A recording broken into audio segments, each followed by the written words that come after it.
hardcore duck hunter from Mississippi, this is it. There's no mallards down here in Argentina. Instead, we have these rosy-billed pochers. There's about a little over a dozen species of birds, but the rosy-bill is the king. Decoys, comes in strong, flocks up good, responds to calls and decoys, comes in with afterburners on, hard charging. Got a Drake rosy-billed pochard right here, a hen rosy-billed pochard right here. She growls when she comes in. Take a look behind me, this marsh. This is classic, perfect, pristine habitat. Rosy-bills like it. It's about shin deep. Related to the red-crested pochard of Asia and the southern pochard of Africa, the rosy-billed pochard is the king of Argentina.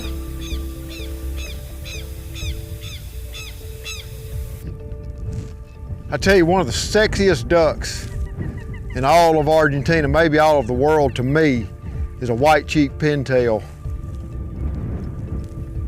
Brown duck, at a glance, brown duck. Beautiful speculum, green. One of those birds banking at the sun. I notice it, lined with the real tan speculum. Long sprigs, long pale sprigs, just like our pintail back home. But what you see when the sun's going good is that bright white cheek, red base at the bill. Rest of his bill is kind of a light blue. Very elegant bird, just like pintail the world over. Long neck, elegant in flight. They decoy perfectly. They whistle, they respond to calls very, very well. Absolutely beautiful bird. I don't think there's a sexier bird in all of Argentina than the white-cheeked pintail, which they call gargandia. We're hunting down in Argentina, very remote marsh. Having a heck of a hunt this morning when a single duck comes in, loads up and comes into the decoys just like a pintail. I thought I shot a white-cheeked pintail.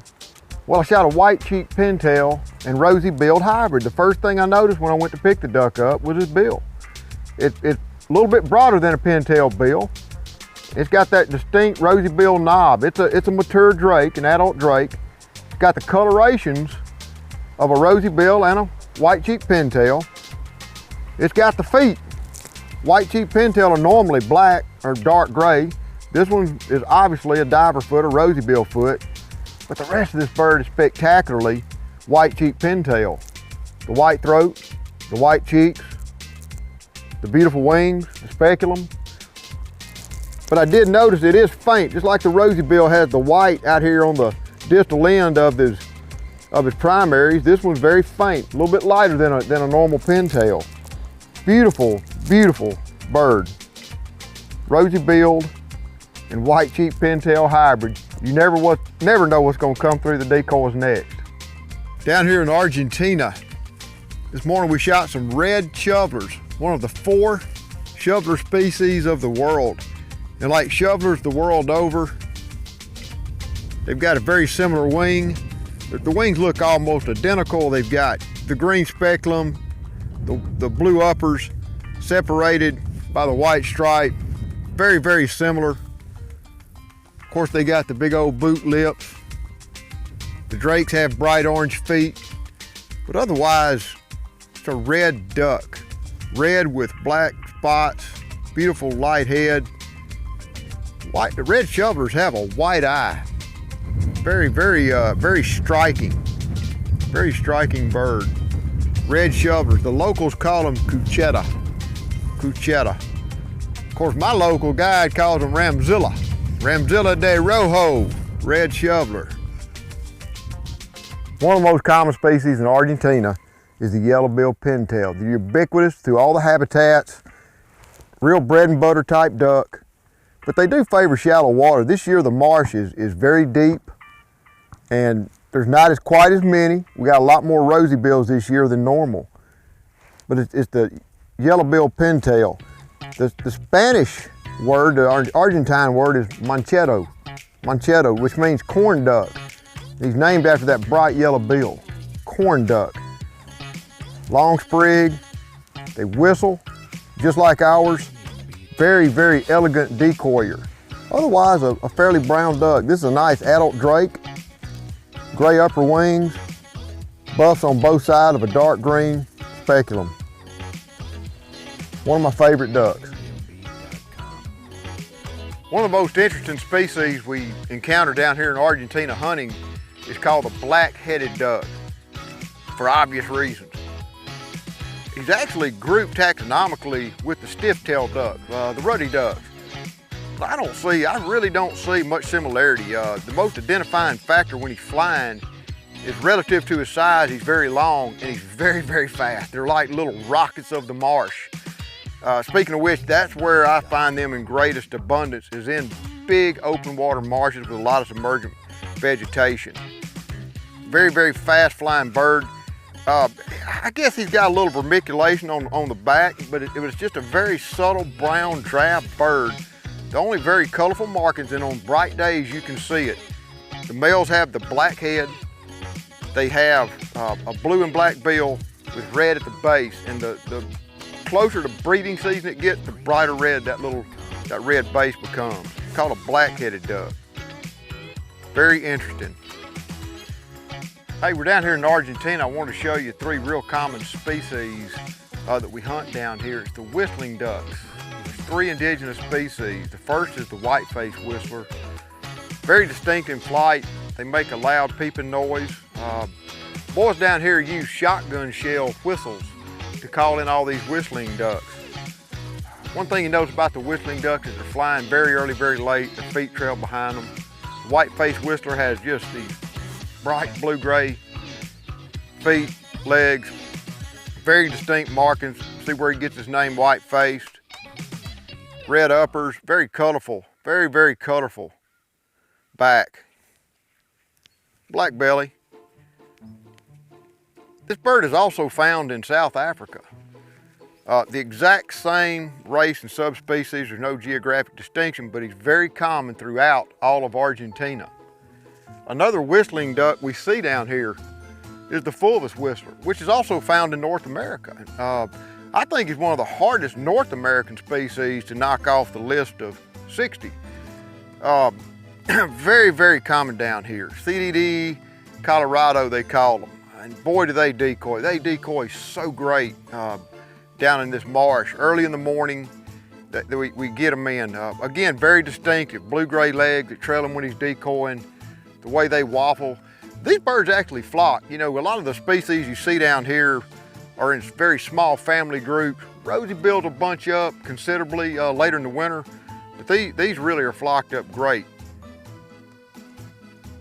And the last one that we find in northern Argentina only, not throughout Argentina, is a black-bellied whistling duck, which is also common in North America. Familiar face, two from home, but anyway, that's a black-bellied whistling duck. You see how he gets his name? All 3 of these birds I see the most associated with marshes here in Argentina.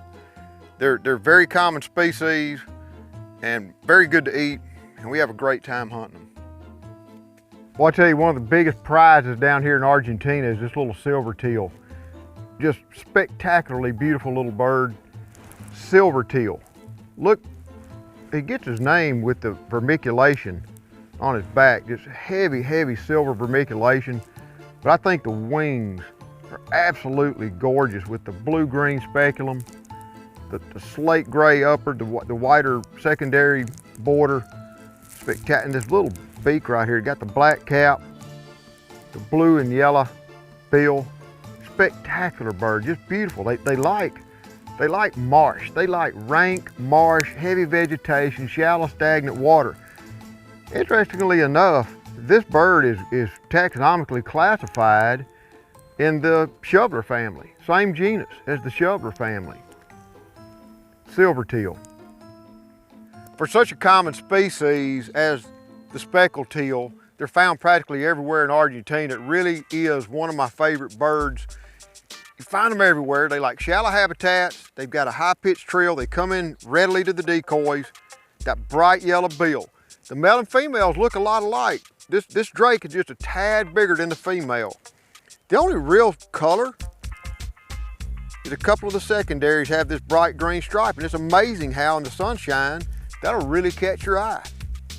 One of the reasons I think they're my favorite bird or favorite duck species in Argentina relates back to a time I was sitting near a feeding area taking pictures after the hunt. And they began to congregate, they wanted to get into that area. And just the attitude, just so much personality and so much attitude as I was looking at them through a lens. They would fly over and scold me to leave, and then fly back to each other and scold each other that I was still there. But they're a very nice bird, just like our green wings back home, different looking, similar behavior, a lot of fun to shoot. Speckled teal, Argentina. Third time was a charm. I've often said my favorite duck is the next one in the decoys. You never know what the day is gonna bring. This morning we shot a leucistic speckled teal. Much lighter, much lighter. Not albino, leucistic. Lost a lot of pigmentation. Nice adult drake speckled teal. An interesting thing about bird leucism, it's very rare. But the reason it's so rare is, you know, feathers that lack pigment are very weak. All of this bird's flight feathers, his tail feathers, a lot of his feathers are very ragged and torn because they lack the strength of a normal feather. I think that's one reason they may be especially rare. It's very high mortality. Not only can predators more easily pick out a lighter bird that doesn't blend in with his environment, but he's weaker. His feathers are weak. Very interesting bird. This one even lacks the green on his speculum. Very interesting bird. Very tawny, very light. Leucistic speckled teal. You don't see those every day. One Argentina duck that you're not going to find everywhere, you're not going to find them only rarely in northern Argentina, is the Chiloe wigeon. There's 3 wigeons in the world, the Eurasian, the American, and the Chiloe. This one's found down in Argentina. Chiloe wigeon, they got a short stubby beak, just like all the wigeons, little blue beak, just like all the wigeons. For nipping, they like grass. They feed on forbs and grasses coming up. They got a white belly, just like all the wigeons of the world. They've got a of all the wigeons in the world, they've got a very loud song. Even though deaf duck ears like mine can hear it. Salt and pepper, very marked, heavy ramiculation on the necks and the back. Black and white bird with rufous sides, but like all the wigeons in the world, they got those great big white wing bars. It just pop a mile away. Work like wigeon, decoy like wigeon. Very beautiful bird. The only real coloration besides black and white is that iridescence on the head. Bright sunny day like today, it really sticks out, it really shows. Chiloe wigeon. Really nice little bird down here in Argentina. It's called the ring teal. I see them in north and the south Argentina. You see where they get their name with the little ring around their neck. Ring teal, beautiful bird, about the size of a green wing back home. Nice vermiculated side pockets, very rusty scapulars, a blue bill. Bright pink feet. I noticed yesterday as they were coming in yesterday afternoon, the bright pink feet paddles as they were steering themselves down. They also got a very nice wing. Got a spot. I've heard them called spot wings before. Bright green speculum, black uppers, black primaries. That ring is very conspicuous in the drakes and the hens when they work the decoys. They nest in trees. They like shallow water, and they're very challenging to shoot. Like all teal in a stiff wind, they're very challenging to shoot, but a lot of fun, a beautiful bird. Ring teal right here in Argentina.